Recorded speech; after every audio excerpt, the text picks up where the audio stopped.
Every month, there are roughly 12,000 homes for sale across the Crystal Coast. In Emerald Isle, about 90. So, if this place is perfect, a fair question to ask is, why does anyone ever leave here? And if you're asking this question and wondering if Emerald Isle is right for you, this video is for you. Hi, my name is Denis Raczkowski, and I'm your local Emerald Isle real estate expert and relocation specialist. My contact information is below, and I respond to every message. And in this video, I want to talk honestly about why people list their homes in Emerald Isle.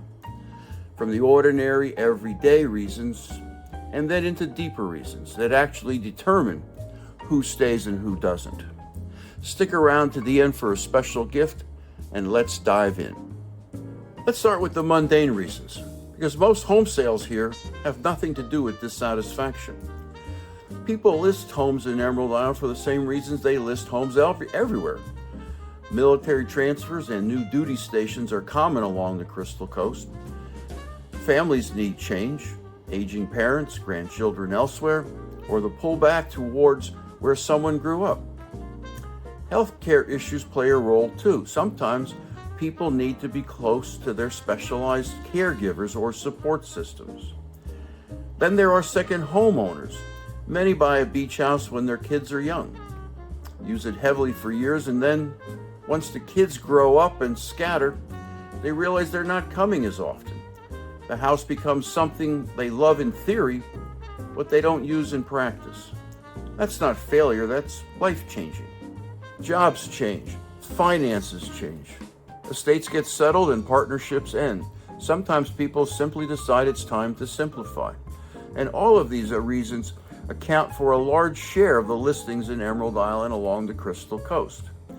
And just to be clear, my wife and I have been there ourselves. In 2017, we listed both of our homes for sale purely for financial reasons. Thankfully, we resolved those issues and took the homes off the market. That experience taught us something very important. Listing a home doesn't mean you've fallen out of love with a place. Sometimes it just means life is asking practical questions. We also have two daughters. One lives with us in Emerald Isle, and the other has built a wonderful life in Richmond, Virginia. And she visits us a couple of times a year. That works for us. My wife and I have lived in a variety of places in very different types of communities, and I can say that without hesitation that nothing fits us better than Emerald Isle. So these are the ordinary reasons people move. None of them say anything negative about the town itself. But those explanations don't fully answer the deeper question people are really asking, which is, why does Emerald Isle work for some people and not for others? And that's where psychology comes in. Here's the uncomfortable truth most places avoid. Some people move to Emerald Isle and it doesn't stick. They sell, they relocate, they move on. When that happens, outsiders assume something must be wrong, that the town is declining, that the lifestyle is harder than advertised, that the dream isn't real. That conclusion is understandable and wrong. People don't usually leave Emerald Isle because something went wrong. They leave because something became clear. Emerald Isle quietly asks a question of everyone who comes here. Is this enough? Enough stimulation, enough variety, enough pace, enough simplicity? And not everyone answers that question the same way. One of the biggest reasons people leave is pace. Emerald Isle moves slowly, deliberately. Days look similar, weeks blend together. There aren't constant new experiences being rolled out to keep you entertained. For people who thrive on novelty, momentum, and options, that rhythm can start to feel constrictive. Not bad, just limiting. There are plenty of new experiences here, to be sure.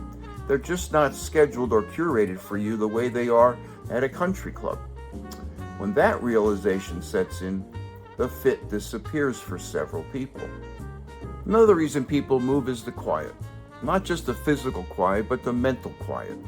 There's less noise here, fewer interruptions, fewer demands, fewer distractions, and some people discover that silence isn't relaxing for them.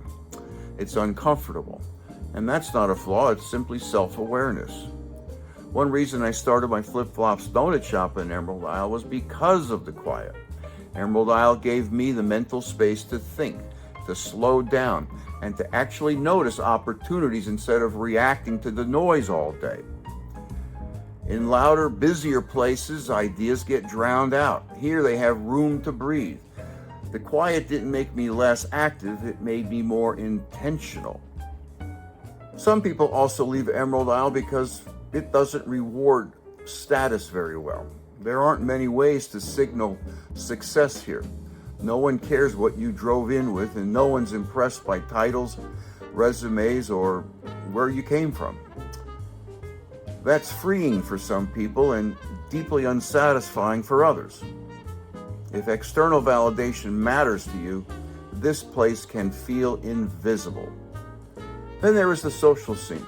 Emerald Isle has a strong sense of community, but it's not instant. Relationships build slowly. Familiarity grows over time. You don't arrive and plug into a ready-made social scene. Some people expect connections to be immediate. When they're not, they wonder if they're absent, and they leave before these connections have time to form. Another common reason people leave is expectation mismatch. They move here thinking they're buying into a lifestyle that will entertain them.